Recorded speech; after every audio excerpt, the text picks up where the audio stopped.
Secretary Rubio, welcome. The United States is at its most dangerous time in our history since World War II. And we know, we can see what Russia's done in Europe. We know the increasing aggression of communist China, Iran, North Korea. I want to hit upon Iran real quickly here. As you know, this is a theocracy that's got brutal mullahs and corrupt military. They chant death to America, death to Israel. You've had 4 rounds of negotiations with them so far, and I think you framed it best when you said earlier this month they have to walk away from sponsoring terrorists, they have to walk away from helping Houthis, they have to walk away from building long-range missiles that have no purpose to exist other than having nuclear weapons, and they have to walk away from enrichment. That was your quote earlier. And that enrichment is particularly important, as you've stated, and Steve Witkoff reemphasized over the weekend, the ability to enrich at 3.67% for a civilian program. It only takes a few weeks to get to 90% for a military-grade weapon. Now, what I'd like you to just talk about real briefly is, what are you thinking about when you say they've got to get rid of their nuclear program, they've got to have complete disarmament? Is it still the policy that they cannot be allowed to enrich at all in Iran? Thank you. Well, obviously, these are ongoing, I hope to be ongoing negotiations, because the alternative would be far worse, in my view, but maybe necessary. But we hope that we can reach an agreement with Iran. So here's the baseline that I've described to everybody on it.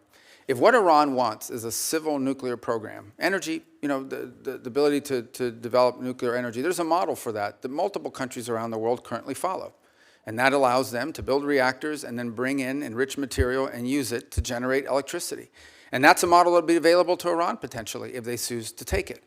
If, on the other hand, they want to retain enrichment capability. And I just described this because if anyone's watching this or in the future, this can get a little complex. All of you understand it, but for the general public, it's important when you get into the details of this. Once you know how to enrich at any level, all you need is time to be able to enrich at a higher level. And they've already proven the ability to enrich at a higher level. In fact, they have, and are doing so now.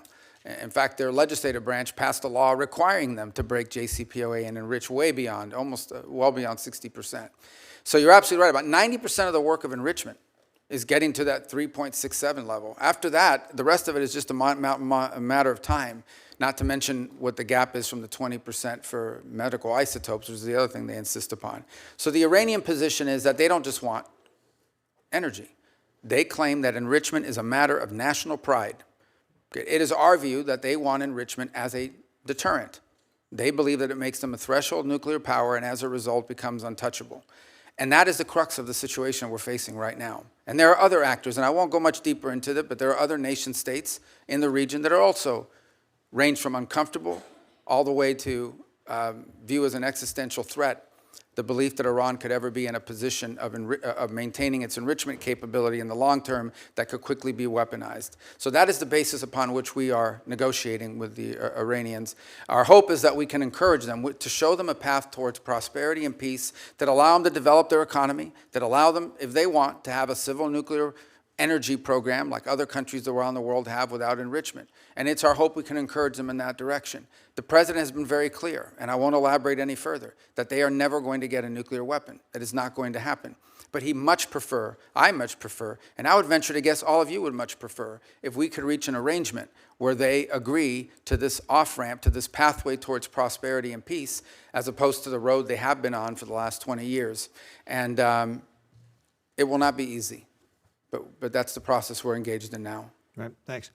So let's go to communist China, because they're the greatest existential threat that we face as a nation. We both agreed last time you were before this committee that we need an all-of-government, not just an all-government, but we also need an all-of-society approach on how we face communist China. This was illustrated in a recent table talk exercise that I did with Sarah Coons and others, and I'm talking about contingency where Beijing tries to do an energy quarantine on Taiwan to force them to capitulate. And obviously unlocking Americans' energy is one of the ways that we can help counter this with LNG and biofuels, some of our strongest tools to be able to help our allies and partners. Cutting red tape, unleashing American energy in the private sector, we're positioned to be an energy supplier here of choice. But we need the infrastructure in place, and that includes having a West Coast LNG terminal. Can you talk a little bit about what you're thinking about when it comes to this type of contingency with regard to an energy quarantine in Taiwan and how the administration would approach that? Well, first of all, it would be devastating. The U.S., as you know, has agreements in place and assurances it's made on maintaining the status quo in that region. Those will remain viable without trying to be alarmist here. We know what those are, and we hope that never happens. But I think the broader issue that you touch upon, which I don't think is widely understood, again, members of the committee who follows this closely understand it, but more broadly, is the dangerous imbalance that has developed between China and the rest of the world on a number of fronts.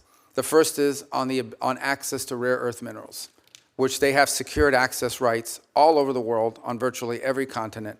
They are predominant and or leading in their access. And it's one of the points of frustration that I have.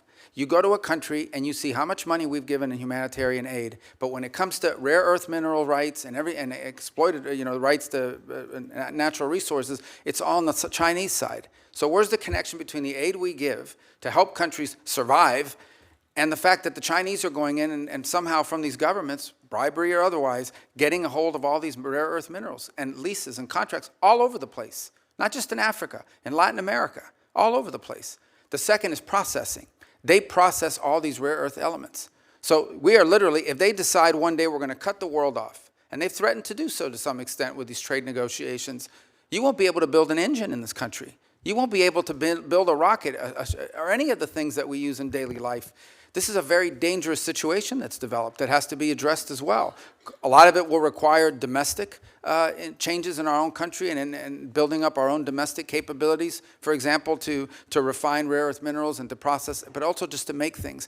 Pharmaceuticals, another dangerous imbalance.